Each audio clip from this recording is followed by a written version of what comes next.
పశ్చిమ గోదావరి జిల్లా నర్సాపురంలో కాపు ఉద్యమ నేత ముద్రగడ పిలుపు మేరకు కాపు జేఏసీ నేతలు ఎమ్మెల్యే బండారు మాధవనాయుడికి వినతి పత్రం అందజేశారు. కాపులను బీసీలో చేర్చాలని డిమాండ్ చేశారు.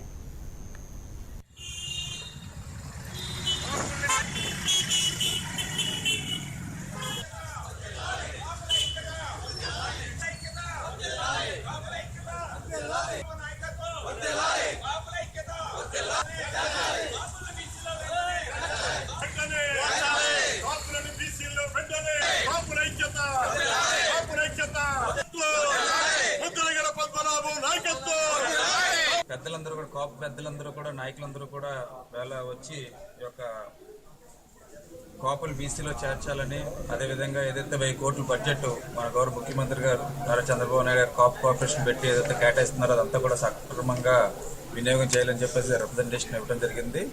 ఇవన్నీ కూడా తప్పనిసరిగా మన గౌరవ ముఖ్యమంత్రి గారికి వీళ్ళు ఇచ్చిన రిప్రజెంటేషన్ ప్రకారంగా నేను కవరింగ్ లెటర్ పెట్టి ఆయనకి మళ్ళీ నేను రిప్రజెంట్ చేస్తానని చెప్పేసి తెలుసుకుంటూ తెలియజేస్తూ ఏదైతే ఈ యొక్క కాపుల పట్ల చంద్రబాబు నాయుడు గారు చాలా సానుకూలంగా ఉన్నారు. ఆయన ఏదైతే పాదయాత్ర చేశారో ఆ పాదయాత్ర టైంలో ఆయన స్వయంగా చూడటం జరిగింది.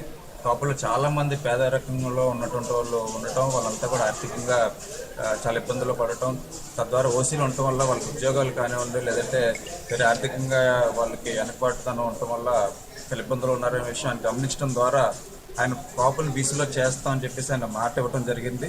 అక్కడ పాదయాత్ర ఆ ప్రకారంగా ఆయన అధికారంలోకి వచ్చినప్పటి నుంచి కూడా రాష్ట్రం చాలా ఇబ్బందికరమైన పరిస్థితులు ఉన్నప్పటికీ ప్రతి అంశాలు కూడా ఏదైతే ఆయన మేనిఫెస్టోలో పెట్టారో ఆ ప్రతి అంశాలు కూడా ఒక్కొక్కటైనా చేసుకుంటూ వస్తూ ఉన్నారు. ఇప్పటికే 90% వరకు కూడా అంటే గడిచినటువంటి 2.5 సంవత్సరాల్లోనే దాదాపు 90% వరకు కూడా ఆయన పెట్టినటువంటి మేనిఫెస్టోల అంశాలన్నీ కూడా అన్ని చేసుకుంటూ వస్తూ ఉన్నారు.